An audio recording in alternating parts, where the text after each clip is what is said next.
Welcome to the Mary Mac Show, where we will be talking about your feelings, experiences, and pain following the death of a loved one.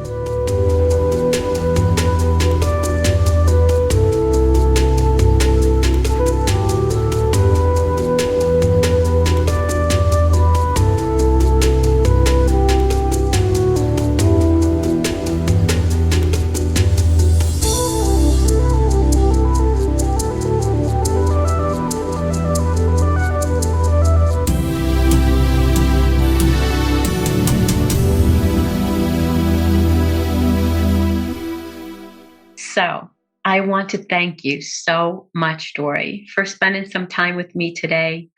And just for a little background, Dory and I have been talking for a few months, and her father passed away. I think it was in March. Yes? Mm-hmm. Yep. Yes. And she graciously agreed to come on and speak to us about her experience, not only before he died, but also after. And so I want to welcome her. She's out in Indianapolis. She works at the University of Indiana Medical Center. Is that correct? The Children's Hospital. So it's the Riley Hospital for Children here in Indianapolis. Riley Hospital for Children. And she does amazing work there. And we are really grateful that you're here. Thank you. I know that the audience is going to gain so much from your history and your knowledge and what you've been through. And it's only a few months since Dad died, and I'm grateful that you're okay with talking about this now. Yeah, absolutely. Thank you for having me. And I'm glad we can make it work finally. Yes. So first, I want to congratulate you because you're a newlywed. Sort of, yes. I was wondering if you would start off by telling us a little bit about your background, how you were raised, where you lived, and your schooling and that kind of thing. Yeah. So actually born and raised here in Indianapolis. I grew up with my mom and dad. I have an older sister who's about 2.5 years older. She has moved out of state. I see her frequently, but New Jersey is pretty far from here. So, I grew up in a very loving home. Both my parents were amazing. They divorced at the end of my high school, but remained very amicable and friends throughout everything, which was awesome. Sure. I went to IU in Bloomington, Indiana for my undergrad, where I studied psychology, and then went to my master's program in downtown Indianapolis for social work. Pretty much from there, I went right into my position as a pediatric social worker here in the emergency department at Riley, where I've been ever since. So it's been about 4 years here. That's a very specialized area, isn't it? It is. Yes, it's very specialized. You get lots of different types of things, but it definitely keeps you on your toes. And how long have you been at that hospital? It's been about 4 years now. 4 years. Okay. Yeah, it's great. I love it. So tell us about your dad and how all of this started in your life. Yeah, so his diagnosis and everything, you mean? Please. So my dad, when my mom and him divorced, he actually moved to New Mexico.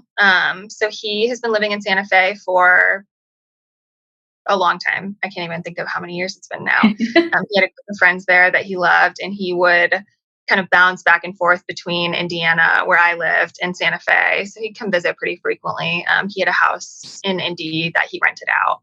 Let me think of my timeline. It would have been March of 2021. He was visiting in town in Indianapolis, and he went to the hospital and didn't tell anybody. Such a dad thing to do. And he called us and let us know that they were telling him that he had a stroke.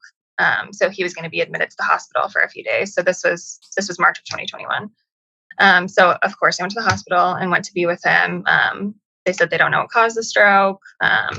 Kept him for a couple of days and monitored him, and then discharged him on some medication. And he, much to my pushing him not to, he went back to Santa Fe. Yes. So, of course, I was worried about him not being able to see him for a month, but we talked quite frequently. And he came back again a month later. Was he So this incapacitated from the stroke? No. So all of his symptoms were just left-sided tingling, and that was it. Okay. So, which I was even surprised he went in because he was such a guy who pushed everything off, you know. So it had to have been going on long enough that he went in for it, obviously. So came back. I think it was the end of April, and his symptoms had gotten so much worse. And he Wow. hadn't seen me, yes. So he was having trouble kind of walking and moving his left foot. Um, and he was really struggling with that. And being in the healthcare field, I asked a few people I knew, and his symptoms should be, of course, getting better, not worse. Sure. So I forced him to go back to the hospital with me, where he had a repeat scan, and they came in pretty much right away and told us that they had actually misdiagnosed him with a stroke the first time, Oh, wow. and it was a glioblastoma brain tumor. So that kind of started our very long journey, from the moment they told us in that ER room to kind of moving forward from there. So he had his biopsy about a week later, and his tumor was inoperable. Okay. So where it was in his brain, it was too deep to do anything. They said it would actually cause more deficits than help trying to remove it. Which it actually, I mean, even just the biopsy, that small needle, caused a lot of deficits for him. So he went into the biopsy being able to fully walk, and he left with pretty much all of left-sided paralysis. Whoa, wow. So he never walked again after that, unfortunately, which kind of just really added some, I mean, it just made everything so much more difficult because, of course, this incurable type of diagnosis, now you can't walk for the rest of your life either. So yeah, it was really rough. So from there, my sister, my mom, and I just really kind of rallied around him and moved him to his house in Indiana, to spend the rest of his life there, and care for him. My mom is a flight attendant, and they still aren't together. She was coming back to help him out of the kindness of her heart because she's an awesome person. Oh, I know, it's great. And then my sister, she kind of started making her schedule from New Jersey. She thankfully could work from home, which was helpful. wow. So we all just kind of made a schedule, to take care of him the best we could. So my mom and I kind of split half the month, and my sister came in when she could as well, to be there and care for him. Just immediately we knew we wanted to keep him in the house, and not go into a facility, partially because COVID was going on, but also because he wanted to be in the home. Mm-hmm. We wanted to make whatever the rest of his time was going to be the best possible because he deserved that. So that was our goal. It was obviously a very rough and tumultuous journey at times, but it was, we were able to keep him in the home and care for him the best that we could. So yeah. Wow. That's Mhm. amazing. Yeah. Thank you. Mhm. Mhm. So, would you tell me, in the process of this time when he was home, did you speak about death and dying with him? Did he have fear? Did you have fear? And was it verbalized among you and your sister and mom too? Yeah. Yeah. Absolutely. You know, I still don't know if he was in denial, throughout most of the 9 months from diagnosis to death.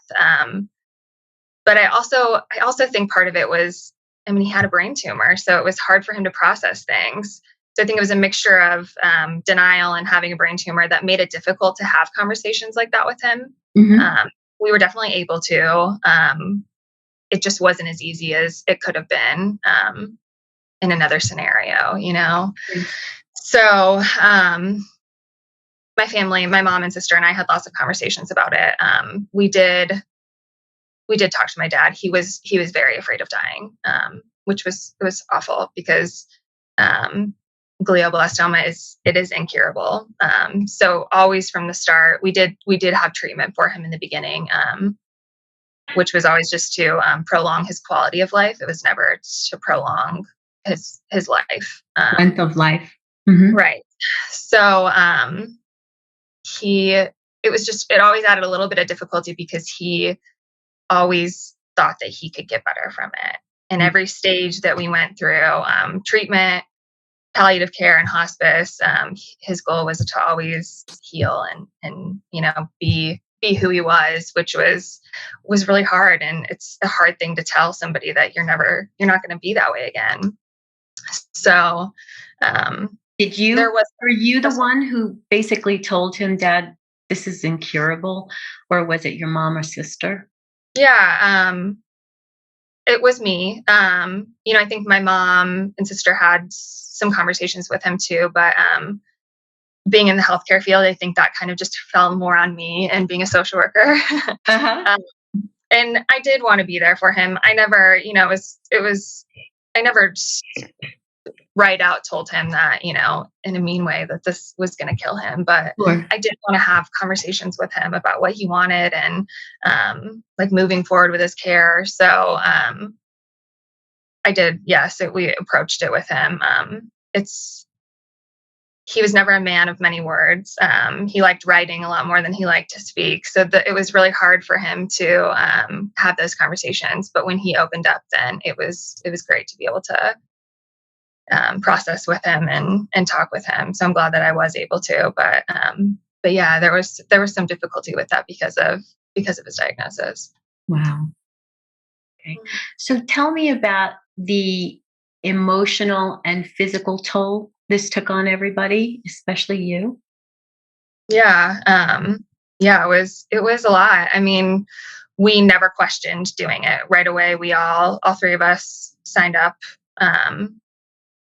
for however long it was going to be. We were going to make this experience the best experience for him possible and give him the best end of life experience that we could. But that was by far not an easy thing to do. It really, truly was probably the hardest 9 months of my life. And my mom and sisters, we really put our lives on hold to do that for him. And I would do it again, but it absolutely was, it took a toll on every aspect of our lives. I'm married. My sister's married as well. So we didn't see our husbands often. They were amazing and very supportive of us. I had just recently bought a house, and I barely was there because I was with my dad most of the time, caring for him. And I really it was either working or I was at my dad's house, kind of working and taking care of him. So there was never really any downtime. It's hard to, you can't have anybody tell you how this is going to go. The doctors can say there's a prognosis or how long they think it's going to last and how long, he could have to survive, but they truly, they can't give you a number. So it's hard to predict. It's hard to predict how it was going to go is what I'm trying to say, I guess. No, I thoroughly understand. I totally understand because I've been through this with a few of my relatives, and you think it's going to be one period of time, and the next thing you know, it's either elongated or shortened, and then you're surprised. Yeah, exactly. Yeah. So it was really hard to see him living this low quality of life. As much as we wanted to give him the best experience we could, he was paralyzed. He couldn't do anything that he loved. He was relying on us for absolutely everything, which was so hard for him. To be that strong figure in our lives and then go to relying on us to take him to the bathroom. That's, it's such a vulnerable position for him to be in. So his quality of life, in my opinion, was not very good. As much as I wanted him to stay, with me here, it was, I don't think it was obviously the best thing for him to continue living like that. Which obviously grappling with those emotions of feeling guilty of not wanting him to live in that way. And then, wanting him to be here with you. There's just so many emotions you experience as And a caretaker. fluctuations of them. Yeah, absolutely. As a caretaker, but also as a daughter and trying to take care of him. It's a lot. So, it was, yeah, it was a lot of emotions going through every stage, really. Yeah, Uh, mhm. definitely. Yeah. And the conversations you were able to have with your dad toward the end, Mhm. um, were you able to, first of all, I mean, was he so incapacitated that you just couldn't? So no, he was never mentally. He was pretty much with it till maybe like the last month and a half. But he always knew who we were. He always could talk. We could have conversations with him and talk to him about certain things. But if he brought anything up serious or end of life related or anything like that, he always would say, "Let's just talk about it later." Which, I mean, I get it. It's hard for him to want Yeah. to face his own. I mean, to be faced with your own mortality, that is just a horrible thing. Living life normally one day, and then, walking around, shopping, and then the next day you're incapacitated and being faced with your impending death is. I mean, that's something that I would hope nobody would really have to experience, but. Right. But we were able to have certain conversations. Um, we talked about we had to set up his trust for him, Right. and power of attorney and paperwork like that as well. I thought he had all that stuff done, which he sort of did. It was just I can attest that my parents didn't either or don't. He sort of did. It was just wildly outdated. So it was so old. And he, right before his biopsy and after he was told that he has a brain tumor, he let my sister and I know that we needed to update it. So that's what we started doing right away, was getting that updated. But that was such a long experience, and it just, I mean, It's overwhelming, isn't it? Very overwhelming. Yes. So it was a long process to kind of go through that, and then power of attorney, getting that set up, healthcare representative, which I was his healthcare rep, and my sister and I were both his power of attorney. But getting all that set up, lawyer, back and forth, lots of paperwork to sign, and then adding onto that, my dad not wanting to do any of it because he just wanted to push it off till later. Yeah. Wanted to just get it done. Yeah. Yeah, it didn't make it very easy. Would have been great if it was done beforehand. Yes, it would. Yeah. I think people don't realize how messy all of that can be.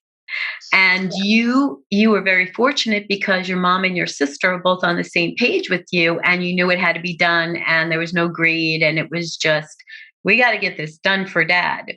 Yeah, absolutely. My dad actually said when we were starting to go through everything that he had experienced some family members kind of arguing over a trust in the past, and he didn't want us to do that, which of course we never would, but we assured him we wouldn't, which we never did.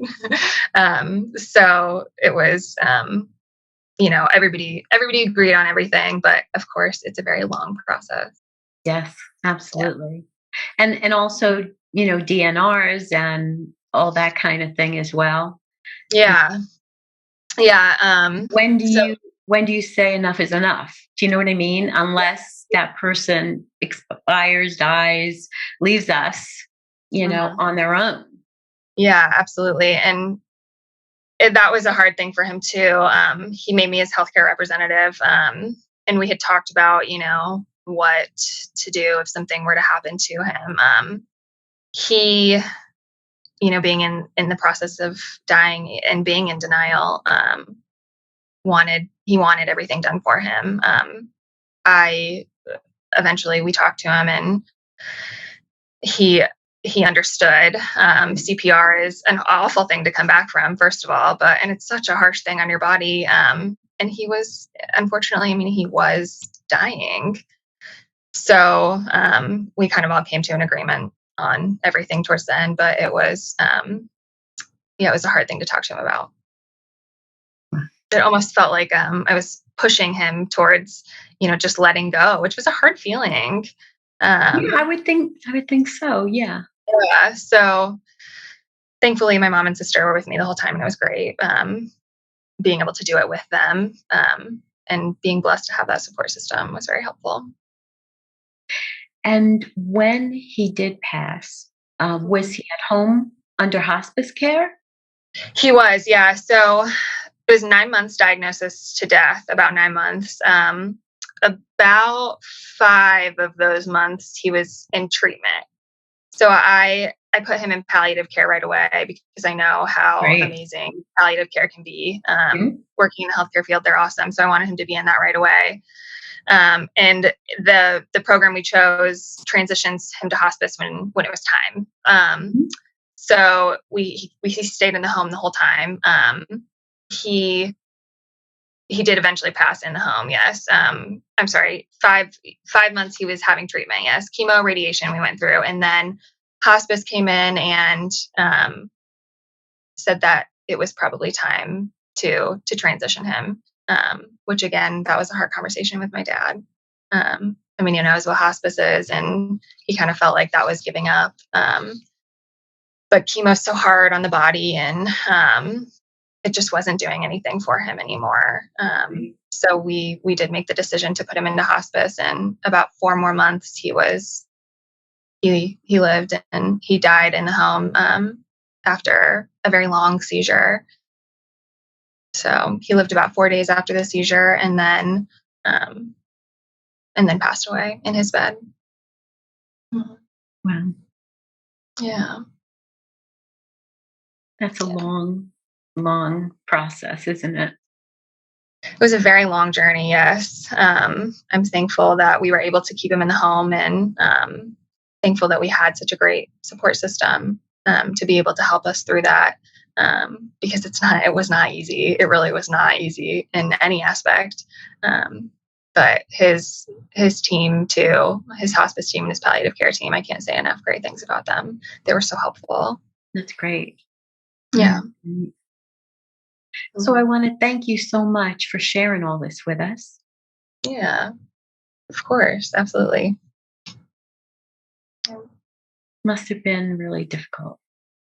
Yeah, it was difficult. But like I said, thankfully, I really was blessed to have a good support system, which I know not everybody is able to have that. And I truly could not, I would not have been able to do this experience. We would not have been able to keep him in the home if we didn't have such a good support system and the means to do it. I mean, that was important because insurance barely covers some of the most important aspects of his care. Yes, absolutely. Yeah, so we were very blessed to be able to do that and give him the best experience possible. Thank you so much, Dory. Yeah, absolutely. So grateful that we were able to chat, and I think this will really help a lot of people to better Yeah, understand that process. I hope so. Thank you.